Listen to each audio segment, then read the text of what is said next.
A couple years ago, I made a short rant video criticizing Russia Today for being a biased and one-sided propaganda outlet for the Russian government, which capitalizes on conspiracy theories with the sole intention of demonizing Western countries and portraying Russia, and its allies, as the real good guys on the world stage.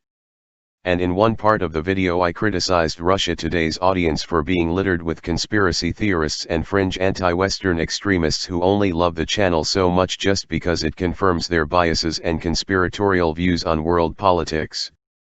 Though something I feel like I didn't explore in that video, however, was the idea of useful idiots, and how Russia and other anti-Western dictatorships capitalize on these useful idiots in foreign countries by promoting these conspiracy theories through propaganda and disinformation campaigns.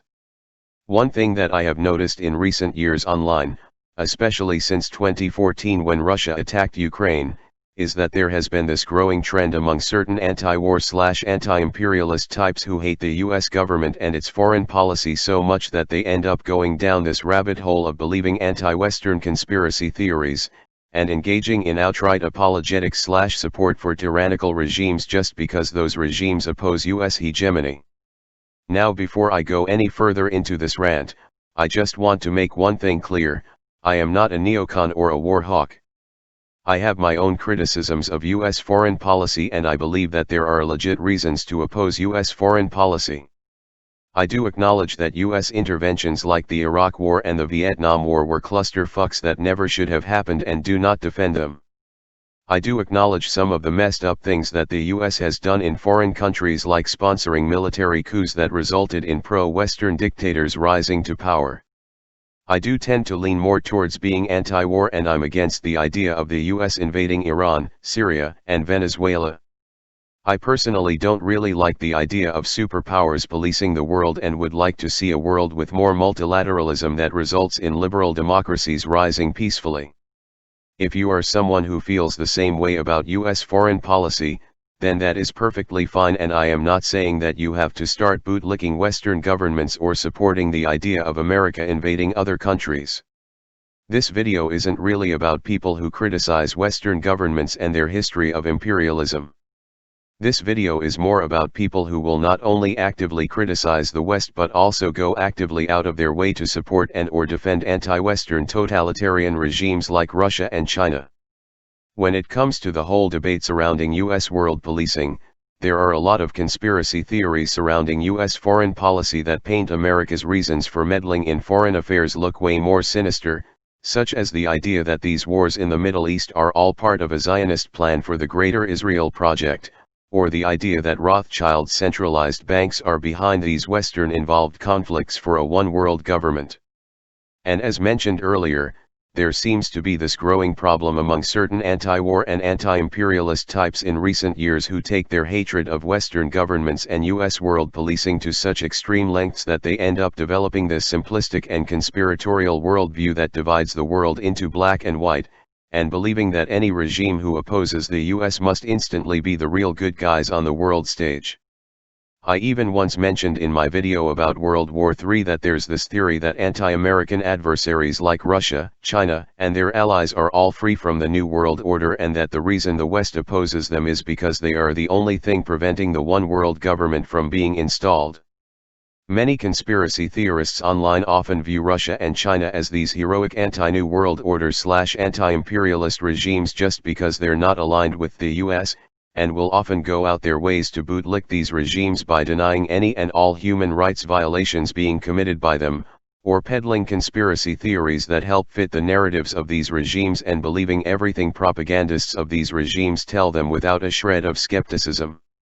Some perfect examples of this are none other than the famous conspiracy theorist Alex Jones and the far-left tanky website known as the Grey Zone. Alex Jones is someone who has built his entire career off of peddling all kinds of conspiracy theories about how the Illuminati or George Soros is going to take over the world and establish a one-world government. And yet he is also someone who is a complete Vladimir Putin fanboy and who has made appearances on Russian state media outlets and has promoted outright apologetics for the Russian government, such as the time in 2008, for example, when he went on RT to defend Russia's invasion of Georgia. The gray zone on the other hand has its own history of spreading conspiracy theories about false flag operations, crises actors, genocide denial, and foreign-sponsored uprisings. And the owners of the website, otherwise known as Max Blumenthal and Ben Norton, have both also made appearances on Russian and Chinese state media where they have promoted apologetics for those regimes. And there are plenty of other examples I could easily point at of conspiracy theorists and anti-war types online engaging in outright apologetics for anti-Western tyrants and parroting their propaganda. All you have to do is look no further than the comment section on any Russia Today or Press TV video. It is littered with these types of people. And they even often at times tend to cross over with political extremists groups like tankies on the far left or fascists on the far right. The thing I find very annoying about these types of people and why I don't take them seriously is because of how extremely simplistic and childish their views of the world are. A really big problem when it comes to politics is that people like to be simplistic at times and don't like grasping the fact that the world is not black and white. There is often way more nuance to world politics than people make it out to be. The world does not simply revolve around America or any other superpower on the world stage, and just because one side sucks and has done evil things does not mean that the other side is good and can do no wrong. Many of these pro-Russia/China conspiracy theorists and anti-imperialists often can't grasp is that just because Western imperialism sucks does not automatically mean that countries like Russia and China or their allies are now somehow the real good guys or that they are anti-imperialists saving us all. You don't have to support or defend anti-Western tyrants to oppose Western imperialism. You can oppose the United States invading other countries and also oppose the tyrants in those countries. These are not mutually exclusive positions. You don't have to whitewash or deny the totalitarianism and human rights violations of these regimes to oppose the US going to war with them, and just because said human rights violations may be used as excuses to justify US world policing does not automatically make it a hoax. Whether you like to accept it or not, we live in a world where a lot of fucked up and evil shit happens. And sometimes that fucked up and evil shit just happens to be done by countries that are aligned against the West. And sometimes those countries just happen to have their own imperialistic intentions as well. Russia and China are both two countries that also have their own imperialistic history of invading others and that have their own imperialistic intentions in the world as well. There's a reason why many of their neighbors in East Europe and East Asia dislike them and view them as threats, and that is because of their imperialist history of invading and oppressing their neighbors in these regions and even their current imperialistic intentions in today's day and age. And just because the US is the world's leading hegemonic power doesn't mean that rivals like Russia and China can't be imperialistic either. One imperialistic power being more successful than its rivals doesn't mean that the rivals are now somehow not imperialist or anti-imperialist.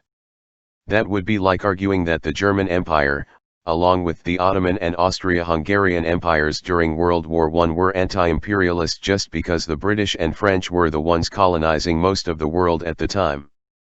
And if anything, I could arguably see some of these types of people being the same people who probably would have defended Germany, Turkey, and Austria's empires during those times just because they opposed British and French hegemony. And I could also see these same types of people opposing and smearing the Arab revolts that happened in the Ottoman Empire just because those revolts were supported by the West, the same way how many of these people have also smeared and opposed popular protests and uprisings in Iran, Syria, Libya, Ukraine, Venezuela, Hong Kong, and now Belarus, just cause they are popular uprisings against governments that are anti-Western. A common smear tactic that I have really noticed, which many dictatorships constantly use to try to discredit any and all opposition, is by smearing every uprising or protest against them as some kind of foreign orchestrated conspiracy to destroy the nation's sovereignty. And I'm sure it's not just some wild coincidence how these conspiracy theories about popular protests in places like Hong Kong being CIA operations, for example, just also happen to be the official propaganda line that the Chinese state media is using to smear them. Or how the Iranian government tried to smear popular protests from 2009 as a Zionist-sponsored conspiracy funded by George Soros. If anything, it's nothing more than just a smear tactic to paint this simplistic reality that there is somehow nothing wrong with illiberal totalitarian regimes, and that the only reason why anyone living in these regimes would oppose them is if they are only being paid to by foreign powers as some kind of sinister plot to destroy the country, which is honestly something that only a simpleton could possibly believe. As I mentioned earlier, we live in a pretty messed up world that is not black and white, and what people who believe and peddle these conspiracy theories can't seem to grasp is that people in foreign countries have agency. Let's go with the logic that the Hong Kong protesters really are a CIA operation, and let's say we ended all CIA funding and meddling in Hong Kong. Do these people honestly think that there would be no more protests in Hong Kong and that most people in the city would now suddenly support living under CCP rule? No, of course not, because there are millions of people in Hong Kong who don't like the idea of living under a tyrannical government, and who oppose the CCP's authoritarian system for real legitimate reasons that have nothing to do with being paid by the CIA. There are also millions of people around the world who don't like the idea of living under tyranny and who want to live under more democratic governments, and just because pro-democratic uprisings against anti-Western regimes may end up benefiting the West politically does not automatically mean that it's a conspiracy orchestrated by the West. Now don't get me wrong, I don't deny the MI6 or CIA's history of covert operations and attempting to overthrow governments. But what many of these conspiracy theorists don't seem to acknowledge is that real natural popular uprisings against anti-Western governments have also happened as well. I'm pretty sure the popular uprisings that happened in Eastern Europe during the end of the Cold War weren't a Western orchestrated conspiracy. Are we just supposed to gloss over those? I'm pretty sure the thousands to millions of Eastern Europeans who rose up against their totalitarian Soviet-aligned communist dictatorships didn't do so because they were being paid to by the West, but rather because they hated living under such totalitarian regimes. Another important thing that should also be noted is that the CIA has a history of orchestrating military coups, not popular protests and revolutions involving thousands to millions of people across a country. How someone would be able to manage orchestrating such a thing, and manage to keep it a secret without any of the paid plants admitting to the conspiracy is beyond me. If anything, these types of conspiracy theories that you will often find being spread by these totalitarian regimes and their apologists should only show how paranoid they are, but the thing about these regimes is that they don't engage in these conspiracy theories because they actually believe them. Rather, they engage in them because it's an excuse they can use to justify cracking down on protesters and to try to gain support from useful idiots in foreign countries. And that essentially brings me to the main point of this rant, the real reason why US adversaries like Russia, China, and Iran are so fond of promoting conspiracy theories through their state media. And that is because it is something that they can easily use as an underhand tactic to demonize rival governments and try to get useful idiots in foreign countries to support them and stir up chaos and division. Now I understand that Russian disinformation is something that Western media outlets have already heavily talked about a lot in recent years, and that is something that I'm sure many of you are probably sick of hearing about as well, as I am too. And I am aware there are some liberals in the US who obsess over Russian meddling so much to the point where they constantly smear everyone they don't like as Russian assets, and believe me when I say that people like that are also conspiratorial simpletons who shouldn't be taken seriously either. But Russia is a country that does have a history of capitalizing on and spreading disinformation to foreign countries with the intention of stirring up anti-government sentiment in those countries and stir up chaos and division. And a lot of what you see in Russian state propaganda, even from their Soviet Union days, are in fact conspiracy theories.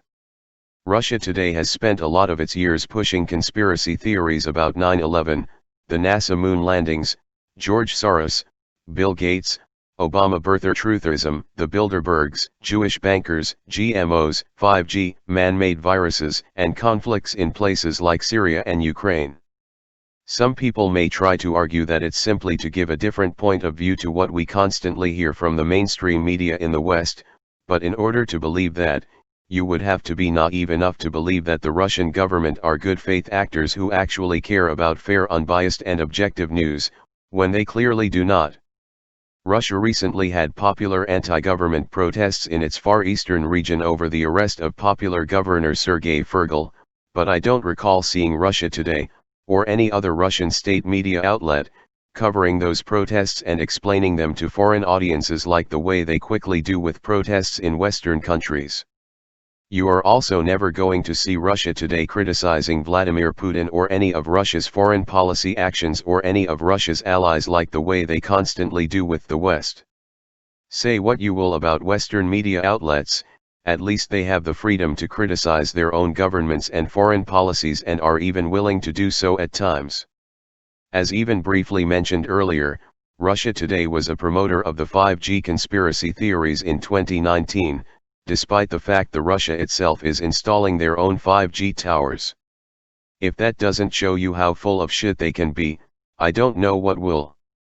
And of course it's not just Russia that is guilty of capitalizing on this stuff, seeing how both Chinese and Iranian state media also have their histories of peddling conspiracy theories as well.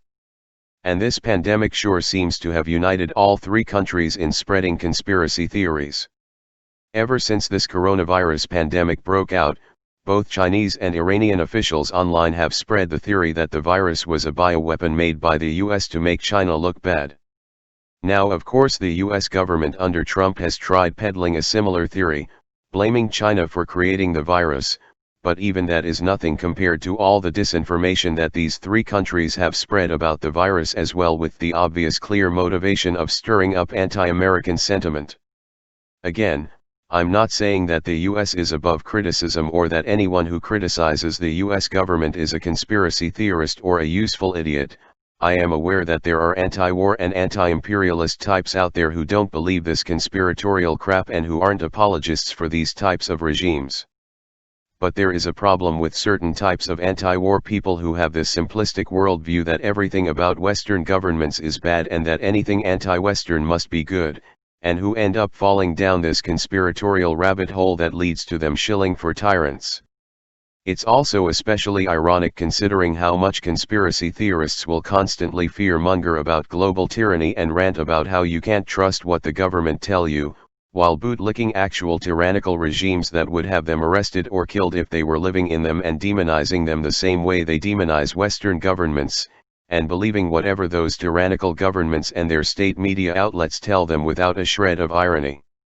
It's not a case where if you oppose the US government then you must support the Russian and Chinese governments or vice versa. Or if you're skeptical of Western media then you must believe Russian and Chinese media. It's this dual mentality thinking that often makes these types of people seem unreasonable at times, which is the reason I felt the need to make this rant video. I wanted to get my views out on the whole foreign policy debate before posting my next video, which is gonna be about a topic related to this, which is something I'm sure will definitely get me smeared as a neocon non-stop once it is posted. But I just had to get out my thoughts on this, and to conclude this video, all I would like to say is remember that the world is not black and white. Don't create cheap and simplistic views of geopolitics and assume that everything is good versus evil. Respect complexity, and try your best not to become a complete bootlicker for one government just because it opposes another that you dislike. Whether that government is aligned with America, or against America, or neutral.